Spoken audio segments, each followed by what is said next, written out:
It is our honor and our privilege today to be able to introduce you to Colonel Richard Kemp, who has quite a distinguished career in fighting terrorism and insurgencies. He's commanded the British troops on the front lines of some of the world's toughest hotspots, including Afghanistan, Iraq, the Balkans, and Northern Ireland. In 1993, Colonel Kemp was appointed member of the Order of the British Empire by the Queen for intelligence work in Northern Ireland. He took part in the invasion of Iraq in 1991 in a Challenger tank with desert rats, and was decorated for bravery with the United Nations Protection Force in Bosnia in 1994. In 2005, Colonel Kemp, at the request of the U.S. Ambassador to Iraq, spent 3 months on a special intelligence assignment in Baghdad, Fallujah, and Mosul. Richard chaired the COBRA intelligence group, which is responsible for coordinating the work of the national intelligence agencies, including M15 and M16, during the July 2005 London bombings, the Madrid and Bali attacks, and a number of high-profile political kidnappings. He was appointed commander of the Order of the British Empire for his work, and in the words of the Chief of Defense Intelligence, has had, quote, a huge influence at the highest level of government. It is our pleasure now to introduce you to Colonel Richard Kemp. Richard Kemp has also testified before the U.S. Commission on, the United Nations Human Rights Council in Geneva in terms of Israel's alleged war crimes committed during Operation Protective Edge. And it is now my pleasure to introduce you to Colonel Richard Kemp. Thank you, Richard.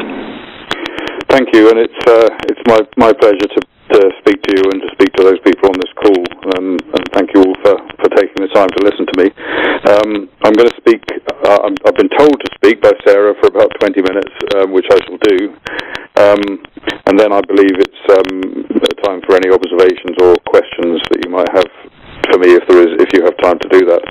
The first thing I'd like to say is that I spent almost the whole of Operation Protective Edge, the Gaza operation, in Israel, and during that period, I was able to speak to many Israeli soldiers who were either going into battle or just come out of battle, including Air Force pilots, infantry soldiers, engineers, as well as more senior people, generals in the Ministry of Defense commanding the operation, politicians, cabinet ministers, including the Prime Minister.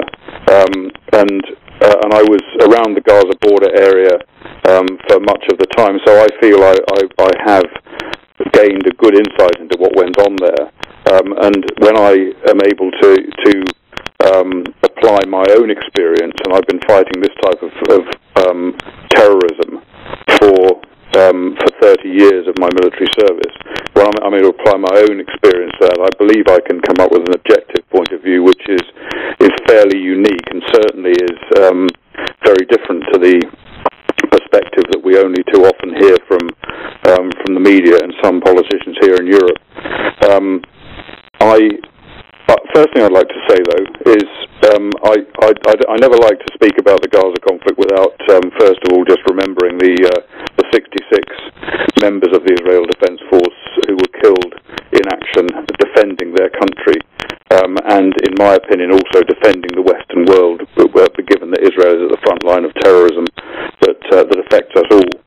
I had the honor to attend the funeral of Lieutenant Natan Cohen at Medin in Israel, a very moving and humbling event, which I think demonstrated the level of pride that Israel has in its armed forces, and the efforts that they wish to go to pay tribute to them when they're killed. And I think it's right they should do so, because nobody gives more for the nation of Israel than a soldier who's killed in action. It's impossible to give any more than give your life and everything you ever wanted, everything you hoped for, everything you would ever have, and that we can't afford to forget the sacrifice of these gallant people.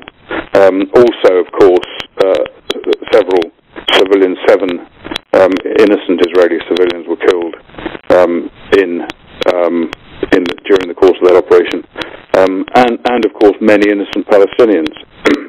It wasn't the 80% innocent civilians, 80% of the total Palestinian deaths that the UN and others have irresponsibly suggested it is, and I'll speak about that more in a minute. But nevertheless, quite a lot of innocent civilians did die in the course of that conflict. All of those deaths, in my opinion, that includes all of the Israeli deaths and all of the civilian deaths in Gaza, were the responsibility of Hamas. Hamas were the people that started this operation. It wasn't Israel. Israel was not the aggressor. Israel was defending its people, as it must do. The aggression was caused by Hamas, and they're responsible for this. I've no doubt the UN investigation that takes place will find differently, but of course we know very well what their agenda is. Now, I know that avoiding civilian casualties was the highest priority for the Israeli government and the idea, or shall we say the second highest priority, because of course their top priority, as the priority of every government must be, to protect their own population. But avoiding civilian casualties in Gaza was another high priority for them. And I know that the very first item on the agenda of every meeting of the Israeli War Cabinet or Security Cabinet, chaired by the Prime Minister, was Palestinian civilian casualties. That was the top item on the agenda of every meeting, and I think that shows the priority that Israel placed on that, contrary to what we've heard from so many people in the United Nations, journalists, politicians around the world, who have presented almost the opposite view. And again, from my observations and from what I have found out, what I've seen personally, what I've heard of, what I've been able to investigate, the IDF acted with enormous restraint. They had very tight rules of engagement, which made sure that all of their forces were operating all of the time within the internationally recognized laws of armed conflict. And I spoke, as I mentioned, I spoke to many generals, soldiers, pilots. The rules of engagement that they were given were understood from the top to the bottom. From the top to the bottom. There was no question, no doubt about it. And, you know, I spoke to engineers who descended into these tunnels. I went into some of the tunnels myself. I'll speak a bit about that in a moment. I spoke to engineers who descended into the tunnels who were putting their lives on the line. They were going into the unknown. They knew the very high likelihood of booby traps, ambushes waiting them down there, and that occurred in some cases. But these people I spoke to were telling me that uppermost in their mind was the need not to kill innocent civilians. They always had that in their mind, no matter what situation they were in. And I don't think you'll find that in every other army, and certainly not other armies in the Middle East. So they understood it, and even when their own lives were in danger, they still had this in their mind. And that applied, you know, to engineers, to teenage infantry soldiers. They knew the dangers. They knew there was suicide attack risk. They knew there were snipers. There were booby traps. There were rockets being fired. I spoke to a group of Israeli Air Force pilots during the course of the conflict, and I spoke to one pilot who had been flying missions into Gaza that morning, the morning I spoke to him, and he said that he'd aborted 17 attempted strikes on a Hamas command post. And the reason he'd aborted the 17 strikes was because he believed that there were civilians in the area. And ultimately he abandoned the attack and it didn't happen. And I said to him, that must have been quite frustrating for you. And he said, no, it wasn't frustrating at all. He said absolutely the opposite.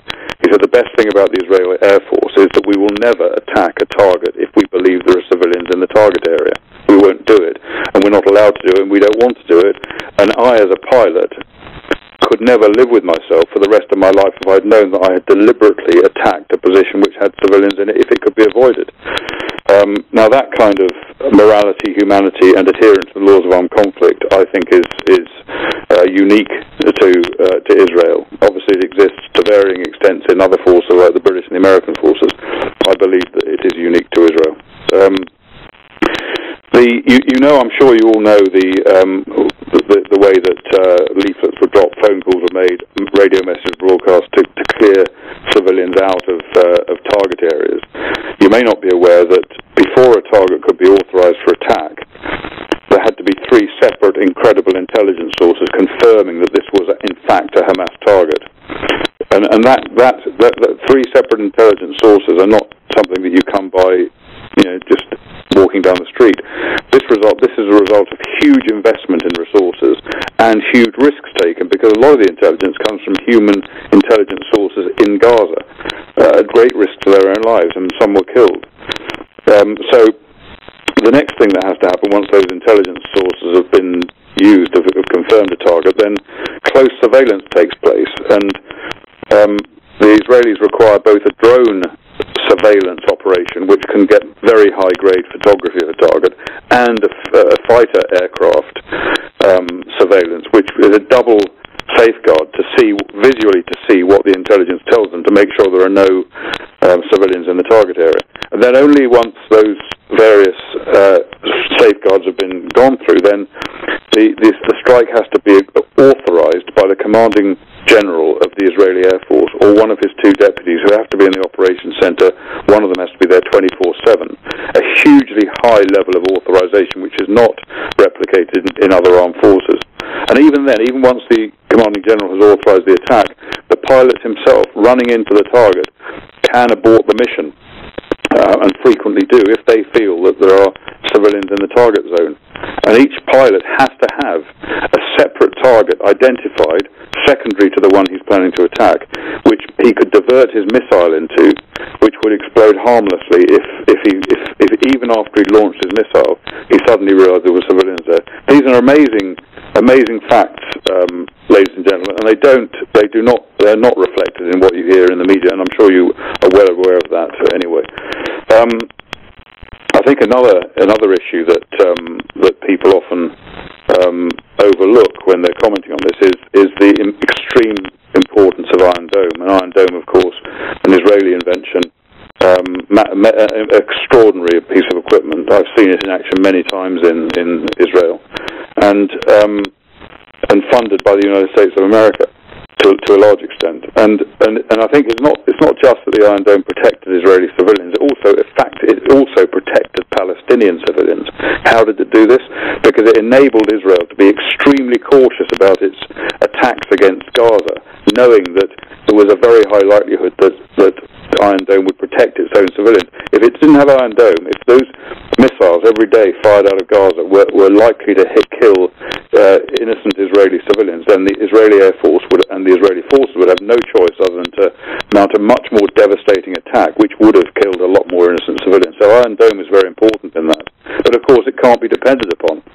It's very reliable, but not foolproof. No technology is foolproof.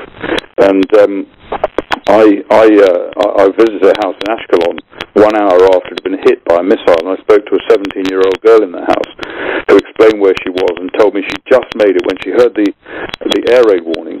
She just made it into the house's internal shelter area, just in time to close the door when it struck. And knowing, as I do, a great deal about explosives and their effects, I could tell you for sure, if she hadn't got there, if she'd been on her way between the sitting room in the house and the shelter, she would have died, no doubt about it.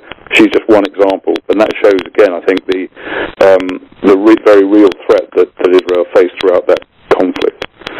So how come so many people did get killed? Because a lot did get killed. 1,000 at least got killed, more than 1,000, some of whom were innocent civilians. Well, things often go wrong. Explosives don't do what they're expected to do. Even the most sophisticated missile, you cannot predict totally what it's going to do when it hits its target. Sometimes it might result in an adjacent building falling down, collapsing, and killing a lot of people. You can't say it will, you can't say it won't. Sometimes it might and does. Mistakes happen. There are mistakes in communication. Wrong information is given. Technology sometimes fails. Communication system sometimes fails. And I've no doubt that, for example, those 4 boys that were killed on the beach in Gaza, the media was so strident, claiming that Israel deliberately targeted them. There's no question in my mind. I don't know the facts of that specific case. There's no question in my mind that was an error. It was not deliberate targeting by the Israelis. Then, of course, the Palestinians killed many of their own people. They had executions. They had summary executions of their own people who either they decided were spies, or they were protesting against the war effort, or they were simply settling old scores. There were many Palestinian rockets dropped short, which were intended to hit Israel, hit the Gaza itself, killed a lot of their own people. And of course, there's then the natural death rate. That you can't tell me that in a place the size of Gaza, no one died of natural causes, which of course is what Hamas is telling us in that period. So for all those reasons and others, there were a lot of innocent civilians killed. It's inevitable, unfortunately. I think that I've seen information based on very, very detailed and painstaking analysis of records, including social media, other information on the internet, and information provided by the Palestinians. And the analysis shows that, so it's not completed, but so far the analysis I've seen shows that something less than somewhere in the region of 50%, 1 in 1, innocent civilians were killed for every fighter. Now, the best estimates I've seen of, and it's very hard to actually get a handle on this, but in this kind of conflict since the Second World War, the best estimates I've seen is that on average, in these conflicts, 3 civilians are killed for every fighter killed, 3 civilians for every fighter, on average. Things like Iraq, Afghanistan, Bosnia, etc. Around about 3 to 1 on average, not 1 to 1, which is the phenomenally low figure that Israel managed to achieve. And if you go to places like Cambodia and Rwanda conflicts there, you'll see that 9 civilians were killed on average for every 1 fighter. So, again, these figures, I think, speak for themselves. And another thing that we must, of course, take into account is that Hamas's way of fighting caused the casualties. A lot of people accuse Hamas of using human shields. I don't believe they use human shields, because a human shield is there to shield and protect its fighters, to use human beings to prevent their enemy from carrying out an attack, to deter them from doing so. That's not, in my opinion, what Hamas is trying to do. What Hamas is trying to do is to encourage and to lure the Israelis to kill their civilians. So they're not human shields, they're human sacrifices. They want their people to die. They want their people to die for propaganda purposes, and they're very successful at it. And when you're fighting an enemy like that, it's a phenomenal achievement, in my view, to get something in the region of 1 civilian to 1 fighter killed. Very, very impressive statistic. Horrendous though it is, of course it is. Every death of an innocent civilian is a tragedy, but it is unfortunately the way Hamas fight that caused that to happen. And although Israel is being investigated now by the UN Human Rights Council for war crimes, we know very well that it's Hamas that is guilty of war crimes. Hamas have been firing at civilian population in Israel, deliberately targeting civilian populations. Hamas have been imposing collective punishment on the people of Israel, particularly southern Israel, forcing them to take to their air raid shelters, restricting what they can do, stopping normal business going on. That is collective punishment. That is a war crime. Targeting nuclear facilities and airports, that is a war crime. They've used human shields. They've used human sacrifices. That is a war crime. They've attempted to kidnap civilians, to drug civilians. That is a war crime. They've used protected vehicles like hospitals, mosques, ambulances, protected locations as military installations. That is a war crime. They've breached humanitarian ceasefires several times, 11 times I think. That is a war crime. They've used child soldiers against the IDF. Not a war crime, but highly morally dubious. And finally, I just wanted to mention the Hamas attack tunnels that they used. I went into these tunnels, and something struck me when I was down there. I wasn't quite sure what it was, but I got to thinking about it.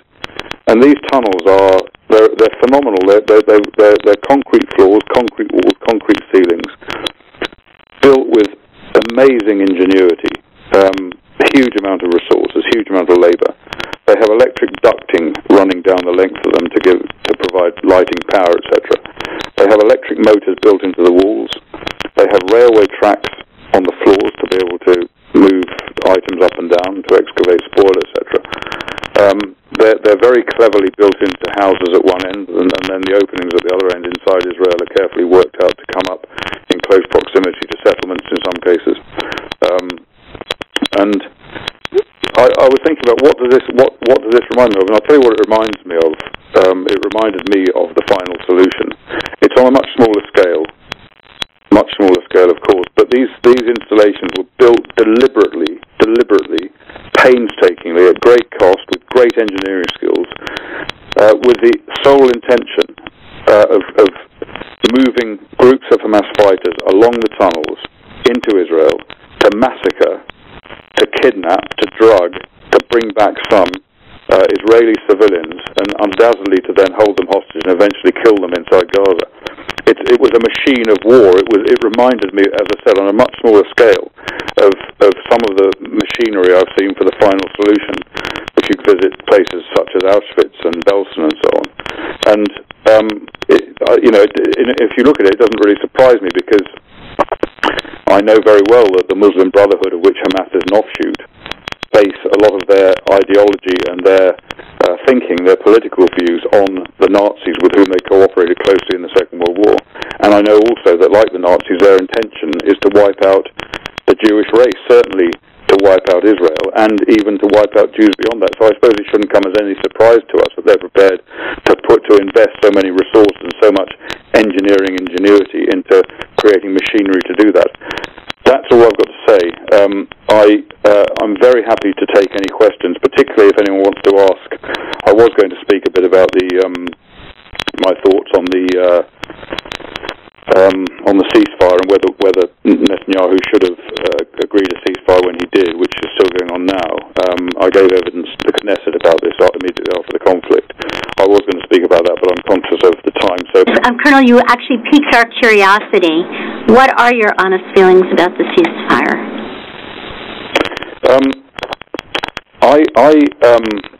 I felt, and when I was in Israel for most of the conflict. I left just before the current ceasefire, and I returned immediately a ceasefire was agreed.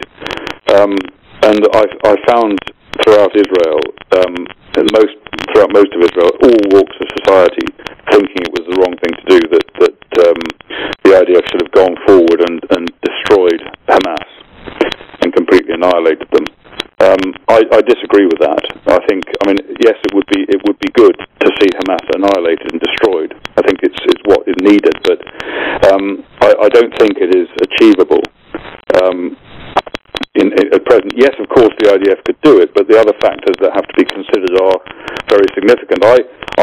Before I gave evidence to the Knesset, I did a rough study myself, taking into account what had happened, what the American operation was like in Fallujah in Iraq, which is about the closest situation you can come to Gaza in terms of not necessarily scale, but in terms of the overall problem that's faced, the civilian population and so on, the tactics of the enemy. And I worked out that on that basis, that if the IDF had gone on to annihilate Hamas, 1,000 to 2,000 IDF soldiers would have been killed in the process of that. Now, that's a very large number of soldiers, and I wonder, and I doubt, that the Israeli population would continue to support an operation that had a stream of body bags coming back over a lengthy period of time. That was a key factor, I think. A second factor was the number of civilian casualties that would have died, because a ground operation, which would have been necessary to eliminate Hamas, is going to result in many, many more civilian casualties among the Palestinian population, many more, because when you're fighting on the ground in great detail, you cannot restrain yourself in the same way as you can from the air, because your soldiers' lives are in danger, and you have to be more offensive and more aggressive, and you have to kill more civilians, unfortunately. So there would have been a huge number killed. I couldn't even calculate how many that would have been, but it would have brought immense pressure onto Israel to terminate their operation. And then, of course, had Israel destroyed Hamas, Israel would have been left running Gaza. They would have been back in charge of Gaza and a military government. And I know that Israel planned to do that. They had plans in place if they needed to do that, so they were ready if they had to. But that would have been a very, very big burden placed upon them. Who would they have handed it over to? Not Egypt, not the Palestinian Authority. They wouldn't have the capability of doing it, and certainly not the international community. So they would have been left running Gaza, and that would have required vast military resources, and those military resources would not have been available for other challenges facing Israel, such as Lebanon, such as the Islamic State across the border in Syria, which has an intention of bringing down Jordan, and Israel is required to help Jordan if that happens, such as the West Bank, such as terrorism in Sinai, and of course, even more than any of those things, the threat coming from Iran.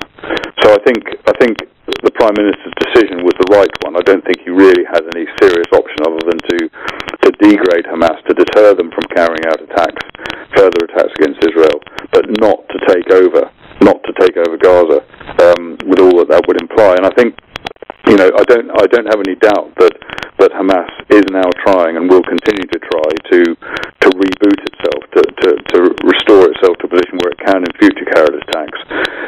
I hope that between Israel, Egypt, and the international community, a way we find of containing that and preventing it happening. I'm not overly confident, so I would expect that there will be a need for further operations in Gaza in future years, but unfortunately that is simply the way it is. It's an ideal world would have seen Hamas destroyed, defeated, and peace and tranquility reigning, but it isn't going to happen.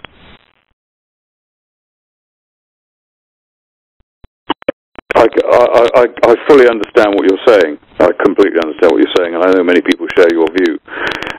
I don't. I think that I don't believe Israel did anything to protect the combatants on the other side. I don't think that's the case. Although its actual way of operating had the practice of resulting in some getting away with their lives when they could have died. So to an extent, that's correct.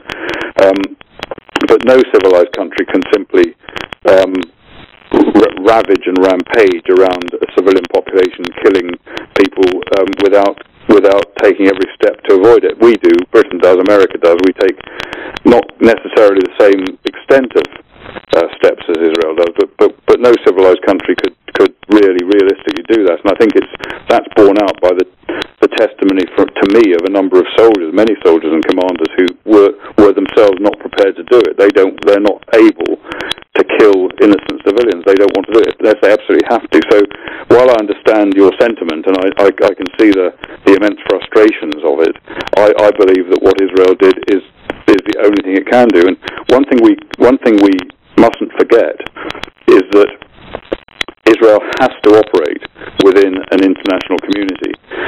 It has to do so, and it has other, obviously, economic, strategic, political, and other interests which depend on other countries around the world. And if you completely alienate those other countries, and in particular the United States, and there are many other countries that are allies to Israel at present, if you alienate them, of course, you then undermine your own interests. And I think one particular concern, I think it accounts to an extent for some of the actions that Prime Minister Netanyahu took, although I can't speak for him, is the issue of Iran. And he sees, I think, and I see Iran as being the overwhelming number one threat to Israel and to the Middle East and to the West. And I think some of his actions are tempered by a need to try and gain some international cooperation on Iran. Now, it's not easy, and I'm not saying that it's necessarily successful either, but I think that's another consideration.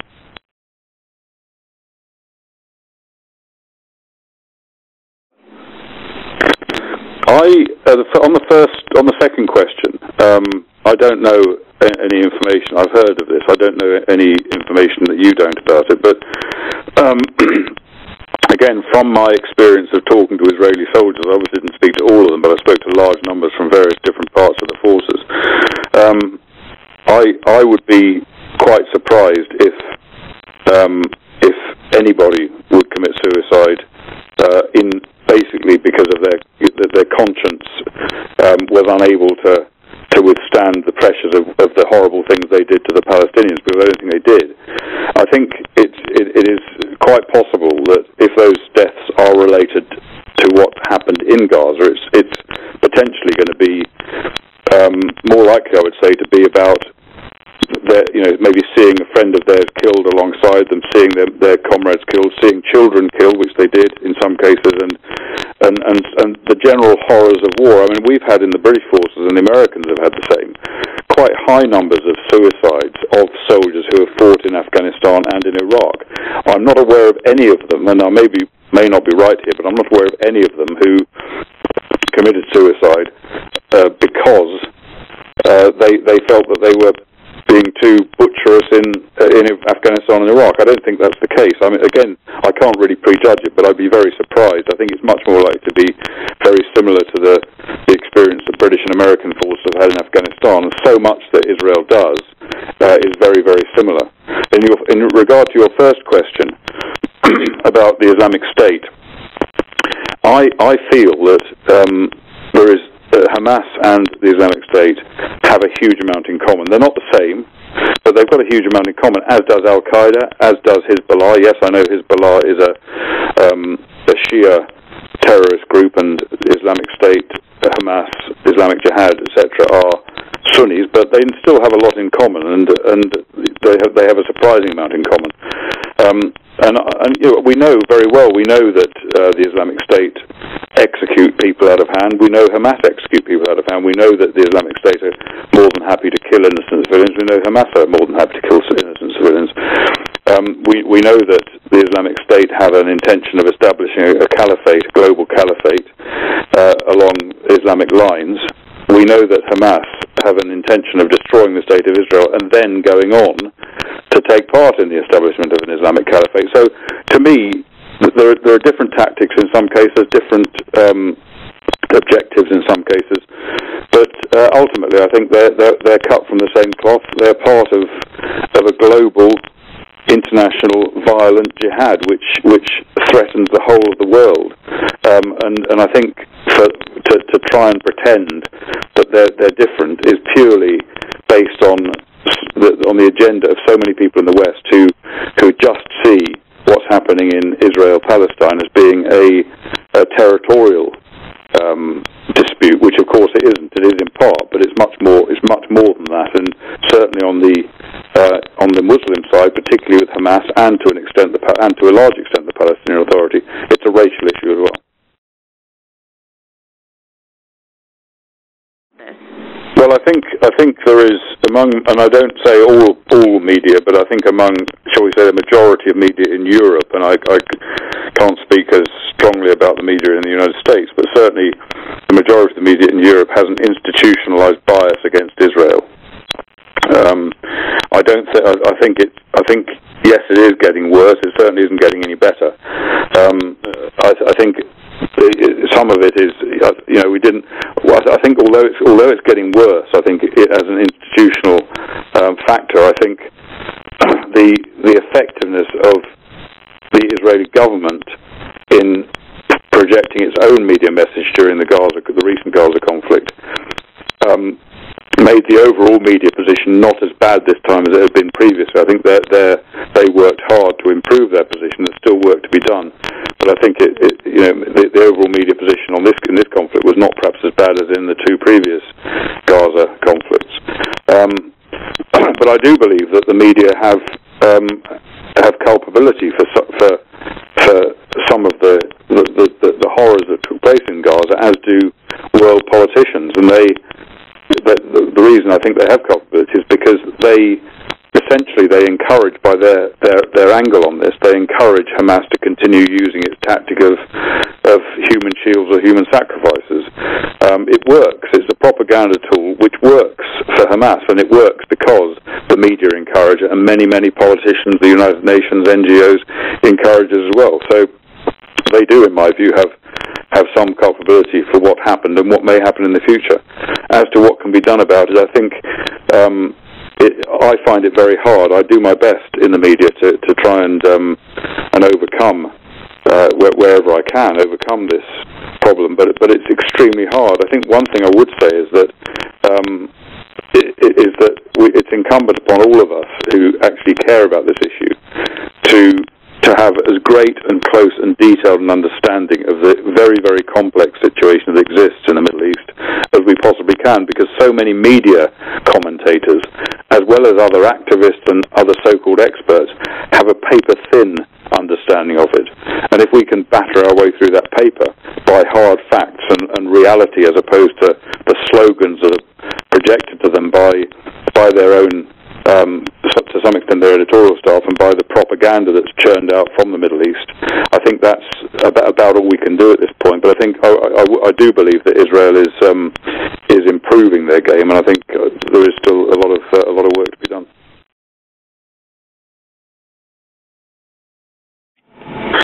It's a good question, sir, and I would also add to your point about the cement, or cement as you call it. We call it cement over here in Britain.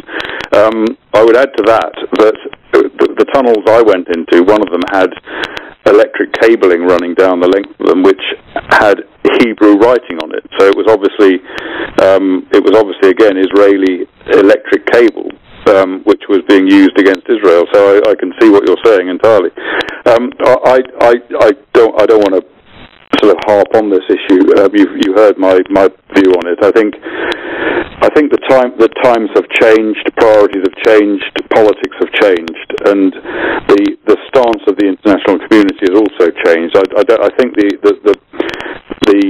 the approach of the international community to Israel has hardened over the years, in particular in Europe, but also the United States. I think, without wishing to criticize your own president, I think that the current administration in the United States has a very different approach towards Israel from others, both publicly and privately. And I think that, the Prime Minister of Israel is doing what he thinks best to adapt to the various tensions. And I keep coming back to the business over Iran, and I think it may be that he's mistaken. I'm not directly connected with the Prime Minister. I don't support his party or any of that. I'm not involved in Israeli party politics, I'm not saying he's all perfect, but I think one of the factors he's taking into account here is the Iran factor, and I think he hopes above hope that by shall we say, to an extent, appeasing the international community and the United States, he will gain their support over action against Iran when and if that becomes necessary. And I think, for example, the peace talks between the Kerry talks, I suspect that very few people, including the government in Israel, ever expected those talks to get anywhere. And I suspect also, I don't know this for a fact, I suspect also that one of the reasons why Israel agreed to do it was because they want to let America have whatever it wants that they can reasonably do, which will help them to influence America over its approach to Iran. Now, I'm not saying that's right. I'm not saying it's going to work, but I think that's part of the rationale. Thank you so much, Colonel. It's Sarah Stern again. I wanted to, before I ask my final question, I want to actually thank you profoundly, not only for dedicating your life to fighting the physical battles with Western civilization against radical Islam, but to fight the intellectual battles, and you've put yourself really in the battlefield at the United Nations and other places that have not always been so friendly towards the Jewish state. So as a very, very strong American Jew and Zionist, I can't thank you enough for how you have been so intellectually honest and have had such incredible moral integrity and courage to go into these arenas and fight on behalf of the Jewish state. My final question to you is, this morning on the northern front with Lebanon, 2 Israeli soldiers were wounded. Very, very worried. I always think about the worst case scenario. I think it's our job in foreign policy to look at the worst case scenario. And I'm very worried that many fronts might open up simultaneously. On the south from Gaza, on the north, we have, unfortunately, ISIS on the north in Syria. And, of course, there's this ultimate threat coming from Tehran. Do you think that Israel has the bandwidth to be able to fight so many battles with so many different fronts? Well, first of all, thank you very much for your kind remarks. I'm intent on doing what I can to counter the attacks in the media in particular and from politicians against Israel, and I will continue to do that. It's all I can do. And frankly, during the time I was in Gaza, I would have been much happier if I could pick up a rifle and join the IDF in attacking Hamas, but unfortunately I'm too old and fat to do so I do as best I can. But thank you for your comments on that. In relation to the kind of the bigger operational picture, I think that's a big concern that there could be an assault from a number of different fronts, and I know that the IDF are planning their defensive operations with that in mind, with that possibility in mind. And of course, during the Gaza conflict, they were aware of the possibility that offensive action against them could open up from the north, from Lebanon. think just going around very briefly, I think I don't believe, and obviously I don't have a crystal ball, I can't predict the future. I don't have access to all the intelligence either, or any of the intelligence.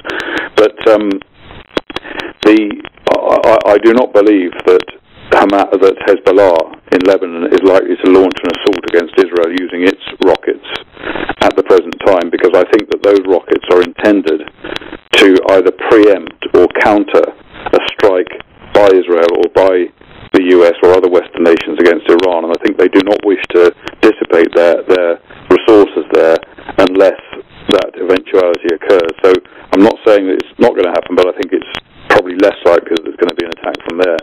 In Gaza, I think the ability of Hamas to attack now is very much restricted. They have been defeated in effect.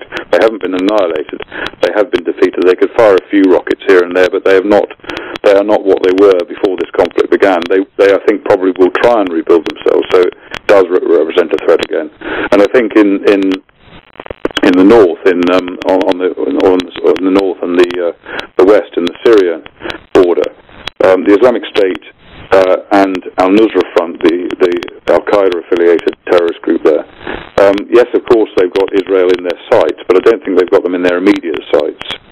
I think what they've got in priority is, first of all, Jordan, and secondly, Lebanon, and then ultimately Israel. But I think if Israel's going to have a battle with them, apart from maybe the odd exchange across the border, I think that, or indeed the odd terrorist attack launched from across the border, I think a serious confrontation with the Islamic State is likely to come via Jordan.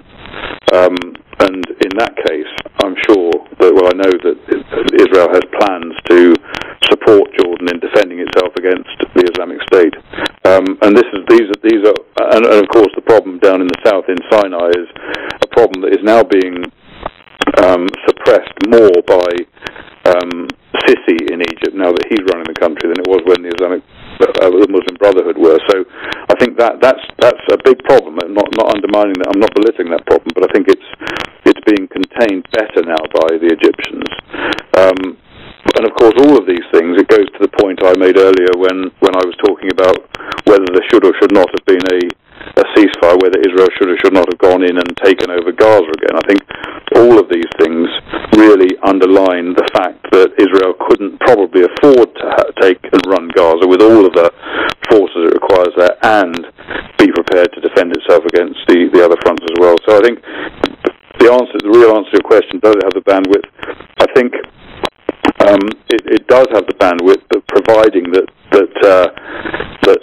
careful judgments are made about specific committal of forces, such as in Gaza. Thank you so much. I absolutely, profoundly grateful, and as are all of us throughout the world, all of the Jewish and Christian Zionists throughout the world. And as you said, this is not just about Israel. This is really about Western civilization, and Israel is sitting on the eastern front of Western civilization, and I think is fighting all of our battles for us.